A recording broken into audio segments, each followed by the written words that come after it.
Good afternoon, and thanks for joining us on News Channel 15. Filling in for Scott Allen, I'm Jeremy Smith, and here's a look at today's news. WSJD reports that Mount Carmel police arrested 35-year-old Jennifer L. Swift of Mount Carmel after obtaining a warrant for her arrest. Swift is charged with one count of forgery after it was alleged that she tried to use a counterfeit $100 bill at the Mount Carmel Secretary of State's office. Police found Swift outside of her residence and placed her under arrest. She was transported to the Wabash County Jail, where she's being held pending the posting of $2,000 cash bond. Mount Carmel police arrested Heather M. Hall, age 30, of Mount Carmel, after she was observed standing outside of her residence in the 400 block of Cedar Street. Police knew she was wanted on a Wabash County failure to appear warrant and placed her under arrest. Hall was transported to the Wabash County Jail and held pending the posting of $200 cash bond. Mount Carmel police also arrested Erin E. Adams, age 24, of Mount Carmel, after police located her at her residence in the 1200 block of Walnut Street. Police knew Adams was wanted on a Wabash County failure to appear warrant. She was arrested and transported to the Wabash County Jail, where she was being held pending the posting of $200 cash bond. And also, Mount Carmel arrested 45-year-old Kelly Hanna of Mount Carmel after police saw her standing outside of her residence in the 800 block of West 9th Street. Police knew Hanna was wanted on a Wabash County failure to appear warrant. She was transported to the Wabash County Jail and held pending the posting of $200 cash bond. And finally, WFIW reports that Carmi City Police executed a search warrant on a home on North 4th Street in Carmi and arrested 3 drug suspects. 27-year-old Sammy L. Gunther faces charges of unlawful use of property, possession of firearm ammunition without a FOID card, and possession of meth and drug paraphernalia. 32-year-old Michael Aaron Dugan of Enfield and 28-year-old Brenda Cowan of Carmi face charges of being in possession of meth and drug paraphernalia. And WFIW reports that White County Jail escapee Justin M. Bray of Grayville is scheduled to make an appearance in court July 16th to face charges related to the June 16th jailbreak. Bray now faces a federal charge of being a convicted felon in possession of a firearm. Bray is being held in federal custody pending the July 16th appearance in White County Circuit Court in Carmi, Illinois. Meanwhile, first-degree murder suspect Zachary Schock of McLeansboro and federal inmate Johnny Tipton remain at large since their escape from the White County Jail. Both men should be considered dangerous and should not be approached. Well, a badly burned Evansville apartment building where a man's body was found 2 weeks ago has been demolished. The building at the corner of Reed and Michigan Streets was torn down over the weekend.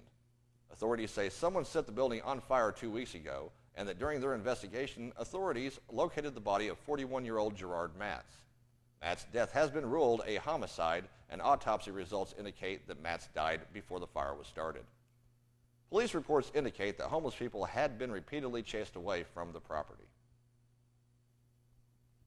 And in local news, Vincennes City's officials have announced that in conjunction with the Main Street Phase 1 project, Main Street from 22nd Street to Kimmel Road will be closed during daytime hours the next several weeks for waterline work.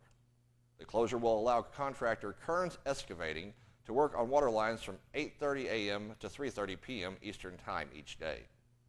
The project detour will be from 19th Street to Hart Street to Kimmel Road. Local residents will have access to their homes during this work. The Marion Eye Center in Fairfield is conducting a school supply drive. A donation box has been set up for the donation of school supplies. All donations will be distributed to local schools in late August. And the 2018 Jasper County Fair continues in Newton. It was more 4-H livestock judging with swine and beef featured this morning and afternoon. Tonight's main event, the Lil Monster Trucks, will be at 7 o'clock, plus the fair's carnival continues tonight from 6 until 10 p.m., with admission at the gate $5 per person. On tomorrow's schedule is the 4-H Masters Showmanship at 8 o'clock in the morning, then the 4-H Dairy Show at 9:30, the 4-H Livestock Auction at 5, and the non-sanctioned tractor truck pull at 6:30. And in state news, a longtime Ohio River ferry will continue operating between Illinois and Kentucky this summer as officials work on long-term options. According to WSEI, the Cave and Rock Ferry had faced shutdown by this Saturday, July 1st, because of funding issues for the services that linked Illinois and Kentucky. The Southern Illinoisan reports that 2 state transportation agencies are providing money to the privately operated ferry to keep it going for the next 3 months and to limit disruptions to summer travelers. Officials say some of the funds are needed to meet current safety regulations. The ferry carries an average of 500 vehicles per day. And the Illinois State Museum will present a major new exhibit in celebration of the state's 200th birthday, which will feature rare and rarely seen artifacts. The Bicentennial and Beyond, the Illinois Legacy Collection exhibit, will open with a special reception this Friday night, June 29th, from 5:30 until 7:30. It's free and open to the public, and the reception will include complimentary soft drinks, light appetizers, music, and more. Those interested in attending should RSVP by calling 217-782-0909, or you can email Leslie Klein at leslie.klein, and that's C-L-I-N-E, at illinois.gov. Otherwise, the exhibit will be featured at the museum in Springfield through February 3rd during regular business hours of operation. You can check the museum's website for more info. And finally, in state news, the Illinois Department of Natural Resources, or IDNR, is reminding everybody to be extra safe over the next week to 10 days when it comes to fireworks while celebrating the 4th of July. While Illinois Explosives Act that requires anyone who purchases, possesses, uses, transfers, stores, or disposes of explosives, including fireworks displays, must have an explosive license and explosives storage certificate issued by the state DNR, handheld fireworks, including firecrackers, Roman candles, and bottle rockets, are not approved for sale or use in the state of Illinois, and those in violation could face court time and heavy monetary fines. With that said, everyone is encouraged to attend a local fireworks display sponsored by a local organization and/or group that is licensed to do so safely. The IDNR currently has 2,306 individuals licensed for the use of explosives in Illinois, 92 of which are for display fireworks. Well, Monday's USDA crop report came in, and Illinois experienced rain and cooler temperatures around the state. Last week, the average was 3.2 days suitable for field work. The statewide average for rainfall last week was 2.26 inches, which was up 1.28 inches above normal. Last week's average temperature was around 74.8 degrees, just over 1 degree above normal. As of this past Sunday, the state's corn crop is still over 80% in good to excellent condition, with silking starting to take place. And while the bean crop is nearly 80% in good condition to excellent shape around the state, well over 2/3 of Illinois' winter wheat crop has been harvested. Farmers in our 10-county area report much the same, although some localized flooding is causing problems in certain spots. Farmers are reminded to make farm safety a priority. And that does it for news. We'll be back after this break with weather. And welcome back to News Channel 15. Here's a look at today's weather. As you can see by the radar earlier this afternoon, most of the rain has left our local area. There are still some isolated patches just off to our south to southeast, but mostly dry around our viewing area. Looking at today's almanac, we see that today got up to a high of 88. We're expecting tonight to get down to right around 70. Your normal temperatures for this time of year are 87 for a high and 65 for a low, and the records set were 101 and 43. So we're still well below your average record temperatures. Precipitation here at the studio today was about 2/100ths of an inch. Tonight, expect more rain and storms. Going to get down to right around 71 degrees. Looking into Thursday, you're going to expect to see mostly sunny skies. There is going to be a 30% chance of rain. Our highs should get up to about 89. You can expect a little bit of wind, about 10 miles per hour. It's going to be coming out of the south to southwest. Thursday night, expected to remain clear. Your lows are going to get down to about 73 degrees. So overall, it's going to be a really nice night. And looking at our extended forecast, you can see that Friday, we're expected to have sunny skies. That's right. Right now, there is very little chance of rain in the forecast, although we know that can change at any time. Your high is going to be right around 94. Expect lows Friday night to get down around 74. Moving into the weekend, Saturday is going to bring in some rain.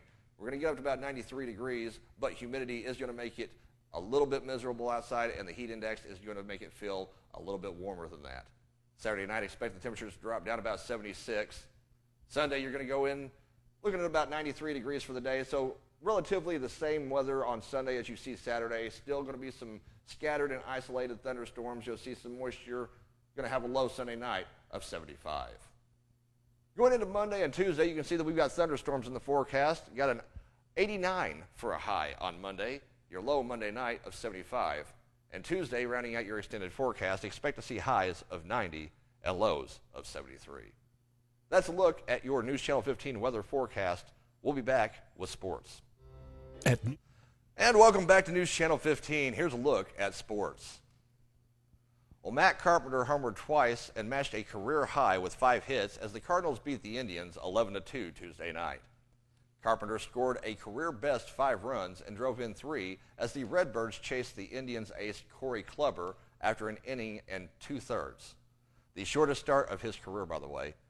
Jose Martinez also homered for the Cardinals. Carlos Martinez settled down after a rough first inning, and he got his first win since May 2nd. He had lost 3 straight decisions over his previous 5 starts.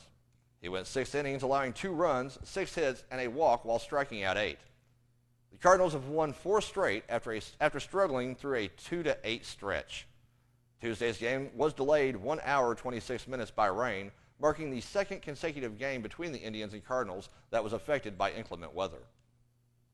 The first pitch was pushed back by 1 hour 21 minutes because of a thunderstorm. And looking at the Cubs, Baez topped his outstanding games from previous weeks by bashing a pair of homers, including a grand slam, along with a double and a single in a 9-4 Cubs victory at Dodger Stadium. The performances by Baez were on the outside of an ugly 5-game losing streak for the Cubs that had knocked them a few games from the top of the NL Central. It also adds to the outstanding 5th season for the infielder, who now has 16 homers on the year, 56 RBIs, and is 4 for 5 on the evening, and that's going to add to his 2.76 ERA that he had going into the game on Tuesday night. Baez took Edward Paredes to the left field seats for a grand slam in the 6th to make it 7-2. John Lester picked up his 10th win of the year. The Brewers remain 2.5 games ahead of Chicago as the battle for first continues. And in World Cup news, South Korea defeated Germany 2-0. This eliminates Germany from competition. And a final reminder, the Fairfield Public Golf Course will host the 8th annual Dr. Patrick Molt Open Tournament on Saturday, July 7th. Check-in will begin at 10 o'clock, and the shotgun start is at noon. The entry fee, including lunch and cart, is $40, and players who register and pay on or before Thursday will receive a $10 per person discount. Prizes will be awarded for the individuals with the lowest 18-hole score in 2 divisions. Gross and net, which is based on course handicap as well. Prize payouts and age divisions will be based on total participation. The tournament committee may assign a course handicap if a local player does not have an official handicap. Monday night men's league players are strongly urged to participate. Players can sign up at the Pro Shop bulletin board or call the course at 618-847-7222. And that does it for me for this evening. I want to thank everybody for joining us. On behalf of Scott Allen, Kyle Peach, and the entire News Channel 15 crew, I am Jeremy Smith. Have a great evening.